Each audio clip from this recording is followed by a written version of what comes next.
इस ग्रहण के असरात बड़े ही डिफरेंट तर्ज के हैं। ये लिब्रा एंगल पर होने वाला ग्रहण है। ऐसे ग्रुप्स नए बनेंगे जो डिसीजन मेकर है। आप फैमिली लेवल पर डिसीजंस करने वाले हैं तो आपके साथ कुछ नए लोग मर्ज होंगे। कुछ फैसले करने में 2 अक्टूबर के बाद हर किसी को या ज़्यादातर लोगों को डिले का सामना करना पड़ेगा, लेकिन जब वो डिसीजन लेंगे तो वो डिसीजन काफ़ी पुख्ता होंगे और अफेक्टिव होंगे। हुकूमती सतह पर भी कुछ तब्दीलियां आने के चांसेस हैं। So October is very important in the Pakistan government side या डिसीजन मेकर्स। हर किसी स्टार पर इसका असर डिफरेंट है। किसी के लिए ये हेल्थ एंगल पर है, किसी के लिए ये पर्सनैलिटी एंगल पर है, किसी के लिए ये रिलेशनशिप एंगल पर है।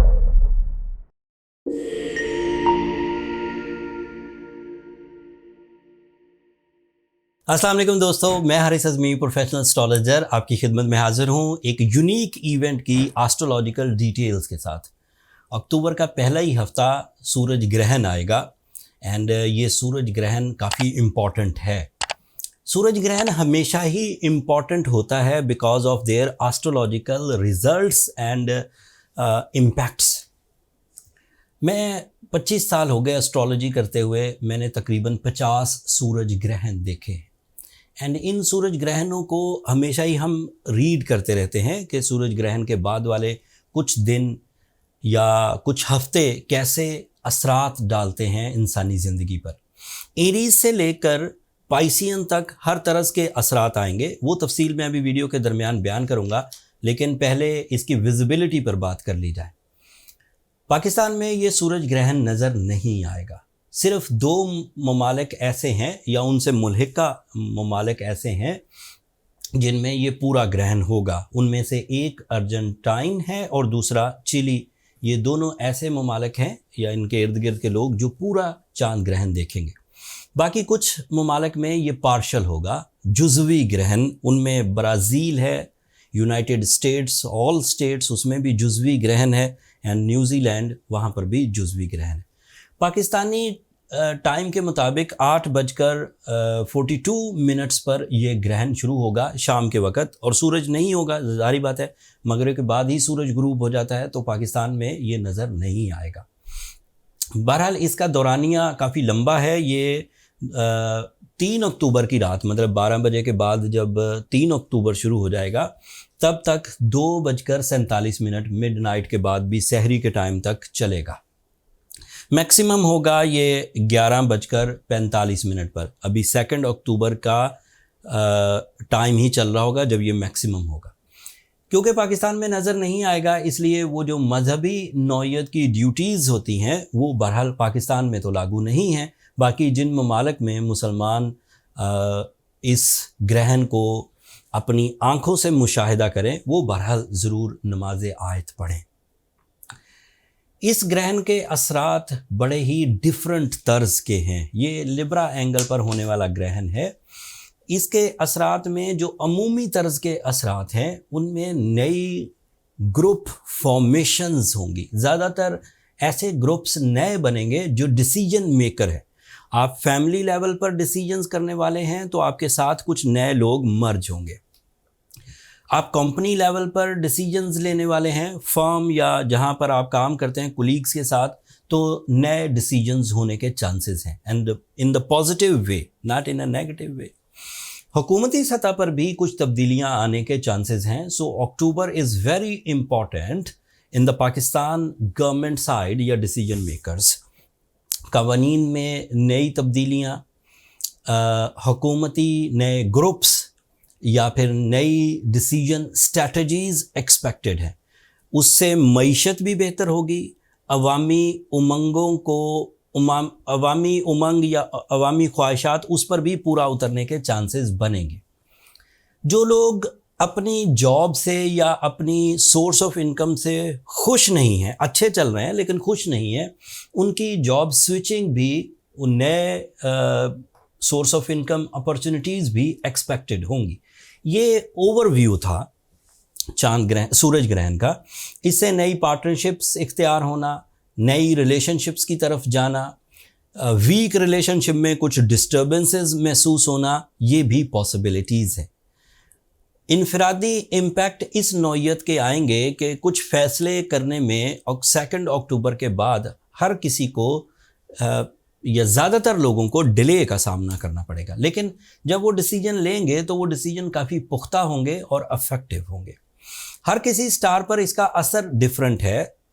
किसी के लिए ये हेल्थ एंगल पर है, किसी के लिए ये पर्सनालिटी एंगल पर है, किसी के लिए ये रिलेशनशिप एंगल पर है, किसी के लिए ये करियर एंगल पर है, किसी के लिए ये लकी फैक्टर्स की तर्ज के कुछ चेंजेस लाएगा, किसी के लिए ये स्टडीज़ या माइंड स्किल्स से रिलेटेड, लर्निंग या टीचिंग एबिलिटीज़ से रिलेटेड चेंजेस लाएगा। उसकी सब तफसील बयान करता हूँ।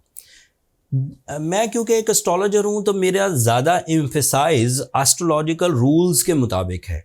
मैं इसमें अपनी दिलचस्पी या अपनी जो मेरी ख्वाहिशात हैं उसको लागू नहीं कर सकता।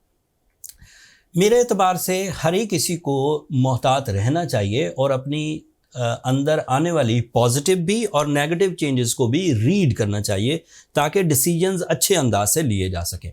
बहरहाल कुछ भी हो, आप इस सोलर एक्लिप्स को 2 अक्टूबर के बाद इग्नोर नहीं कर सकेंगे।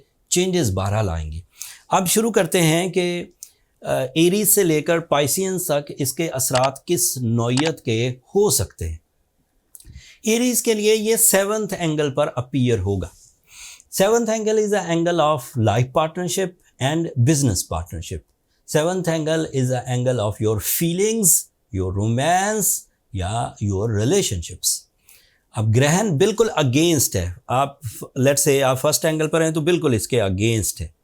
अगेंस्ट का मतलब है कि सबसे ज़्यादा ख़तरात रिलेशनशिप एंड बिजनेस पार्टनरशिप में एरीज को ही फेस करने पड़ेंगे। बाकियों के लिए ये कम होते जाएंगे जैसे जैसे मैं आगे बयान करूँगा। सो एरीज को ज़्यादा केयरफुल रहना चाहिए अपनी रिलेशनशिप डीलिंग में, अपनी बिजनेस डीलिंग में एंड इवन अपनी फीलिंग्स में।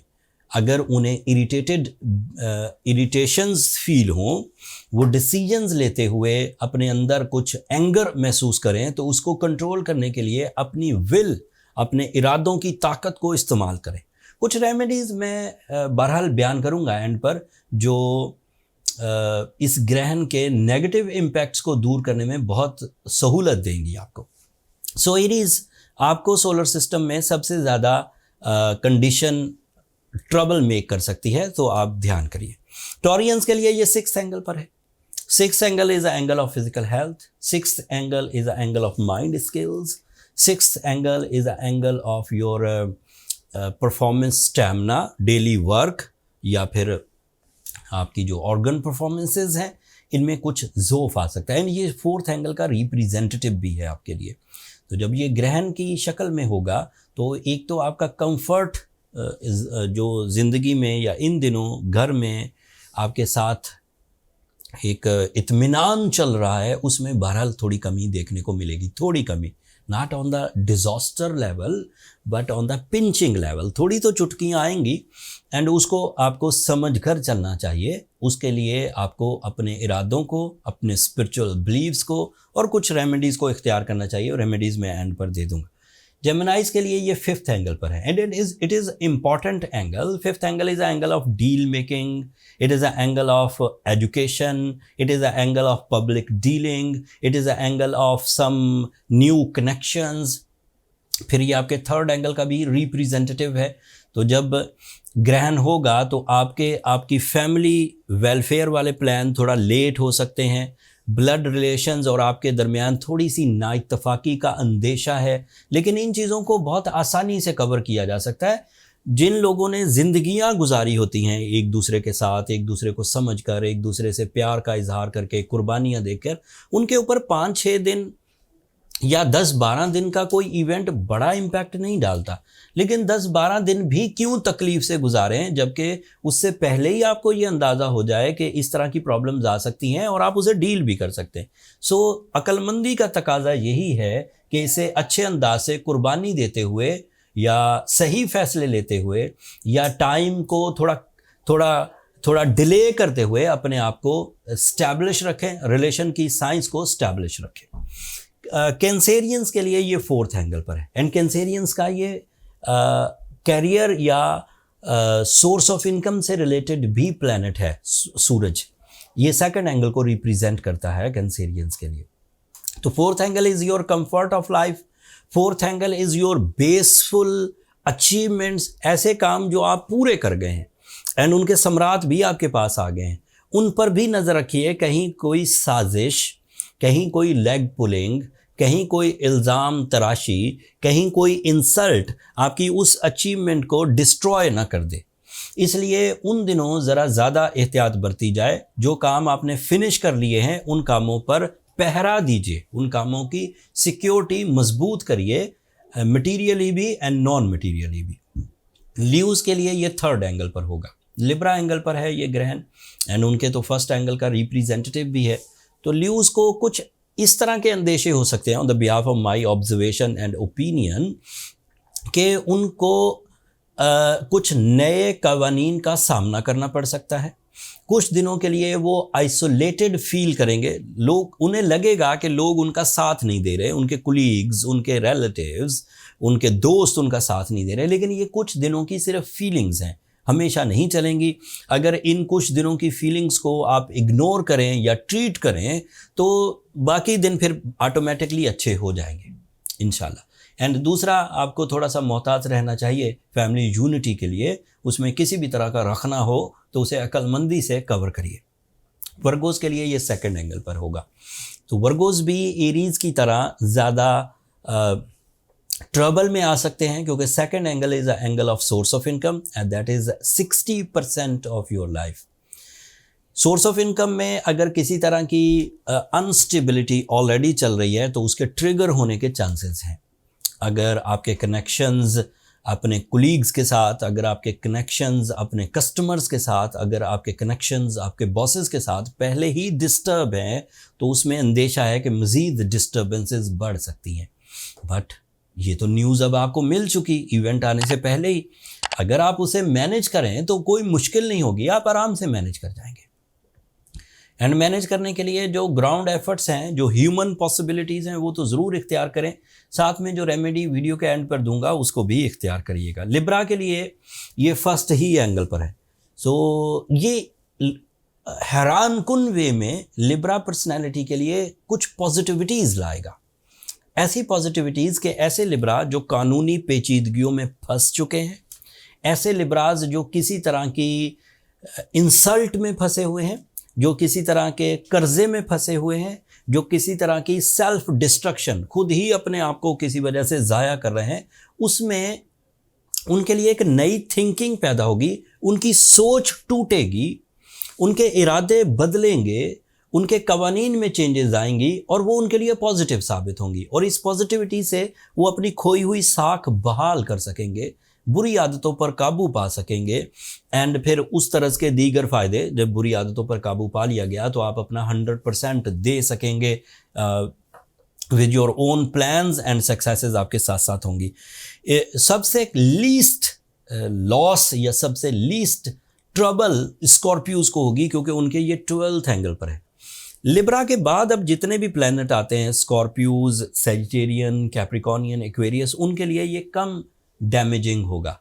लिब्रा से पहले पहले जितने भी स्टार्स थे जैसे वर्गोज, ल्यूज, उनके लिए ये ज़्यादा था और एरीज सबसे ज़्यादा थे। So Libra, you are in a positive form but अपनी टीम वर्क पर अभी भी आपको नज़र रखनी होगी। आप तो खुद लिब्रा हैं और this event is positive for you but सारे ही आपके टीम में लिब्रा तो नहीं होंगे।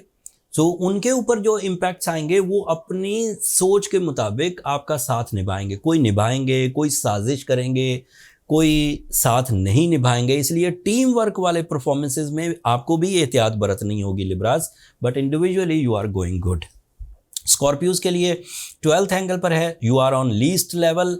कोई ऐसी ट्रबल जो सिर्फ सोच को उलझा सकती है, ख्वाबों का बुरा आना, ओवर थिंकिंग या फिक्र का एहसास होना, that is only possibility. Otherwise material damage कोई नहीं है, पर्सनैलिटी डैमेज कोई नहीं है, फाइनेंशियल ट्रबल्स कोई नहीं है, हेल्थ ट्रबल्स कोई नहीं है। So you are going good. Sagittarians के लिए ये 11th एंगल पर होगा। इसके 2 इम्पैक्ट्स आएंगे। एक 11th एंगल पर ऐसे काम जो अपनी पूरी फिनिश लाइन पर आ चुके थे वो थोड़ा सा लेट हो सकते हैं, मे बी 10 दिन एंड अगर बड़ी हद हुई तो 15 दिन, इससे ज़्यादा लेट नहीं होंगे। डैमेज नहीं होंगे, बट लेट होने से आपको बहरहाल एक एक्स्ट्रा डर तो जहन में उभरेगा। उसे कवर करने के लिए इत्मीनान भी रखिए, रेमेडीज़ भी परफॉर्म करिए, एंड अपनी जो अक्लमंदी का इजहार है कि हालात को या सिनेरियो को कैसे कवर करना है, डील्स के सिनेरियोज़ को, सडन गेन्स वाले मामलात को, किसी डिसीजन को फाइनल टच कैसे देना है, बहरहाल उसके ऊपर नज़र रखिए, इग्नोर मत करिए। दूसरा इम्पैक्ट आपके ये 10th एंगल का रिप्रेजेंटेटिव है, आपके ये 9th एंगल का रिप्रेजेंटेटिव है साइटेरियंस। सो 9th angle is a angle of learning skills. अगर कोई साइटेरियन इस वक्त आपके हायर एजुकेशन के एग्ज़ाम्स, प्रिपरेशंस या एडमिशंस चल रहे हैं तो उसमें ज़रा ज़्यादा केयरफुल रहिए, कहीं वो अपॉर्चुनिटी इस सोलर एक्लिप्स की वजह से ज़ाया ना हो जाए। कैप्रिकॉर्नियन के लिए ये 10th एंगल पर है। 10th angle is the angle of carry, angle of source of income, multitasking, some big profits, some type of new job opportunities। तो ये कुछ लेट हो सकती हैं या अपॉर्चुनिटीज़ वेस्ट हो सकती हैं। तो आपकी अपनी सुस्ती या आपके अपने डिले डिसीजंस आपके लिए source of income troubles produce कर सकते हैं। एंड इसी तरह की एक और ऑब्जर्वेशन है मेरी जो मैं देखता आ रहा हूँ, अखराजात में भी किसी हद तक इजाफा हो जाता है। ऐसे इवेंट्स आते हैं जो अनप्लैन्ड इवेंट्स होते हैं एंड उस पर कुछ मटीरियल डिफ़िकल्टीज़ पैदा हो सकती हैं। एंड फिर ये आपके 8th एंगल को भी रिप्रेजेंट करता है कैप्रिकॉर्नियंस सूरज, और जब इसे ग्रहण होगा तो इट इज़ वेरी पॉसिबल कि आपकी कुछ लॉसेस की तरफ आप जाएं, किसी तरह के कोई डैमेज आप फील करें अपनी लाइफ में। हेल्थ लॉसेस हो सकते हैं या मटेरियल लॉसेस की तो मैंने पहले ही बात कर दी। एक्वेरियंस के लिए ये 9th एंगल पर है और एक्वेरियन के लिए ये 7th एंगल का भी रिप्रेजेंटेटिव है। दो तरह के डैमेजेस होंगे, हो सकते हैं, but you are on lower level of damage. कोई बहुत बड़े या बहुत सिवियर किस्म की सिचुएशंस पैदा नहीं होगी। 9th एंगल से जो डैमेजेस हैं वो अमूमी तौर पर अपने से जो सीनियर लोग हैं, उम्र में बड़े, इख्तियार में बड़े या ओहदे में बड़े, उनके साथ कुछ ताल्लुकात में ख़राबी पैदा हो सकती है। तो इसे मैनेज किया जा सकता है, ज़रा अपने अंदर थोड़ा हम्बलनेस ला के, ज़रा अपने अंदर कुर्बानी देना या आजिज़ी इख्तियार करके ये कवर किया जा सकता है। और क्योंकि ये लंबा भी नहीं चलेगा तो आपको बहुत लंबे टाइम के लिए कुर्बानियाँ नहीं देनी पड़ेंगी। एंड दूसरा, क्योंकि ये आपके 7th एंगल का रिप्रेजेंटेटिव है एक्वेरियंस, तो 7th एंगल के जो रिलेशंस हैं वो लव रिलेशंस कहलाते हैं, लाइफ पार्टनरशिप कहलाती है या फिर लव कमिटमेंट्स कहलाती हैं। किसी हद तक वो जो आपकी रोमांटिक फीलिंग्स हैं ये उसे डिस्टर्ब कर सकता है। तो you feel some dryness in your emotions. लेकिन ये दोनों ही चीज़ें ऐसी हैं जिन्हें ज़रा सी मेहनत से, ज़रा सी तवज्जो से, ज़रा से न्यू प्लान करके कवर किया जा सकता है। कोई कमी रह जाए तो रेमेडीज़ तो बहरहाल एंड पर दूंगा। पाइसियंस के लिए ये 8th एंगल पर है और ये 6th एंगल का रिप्रेजेंटेटिव भी है। 8th angle is a angle of losses, 8th angle is a angle of health losses, and 8th angle is a angle of some litigations.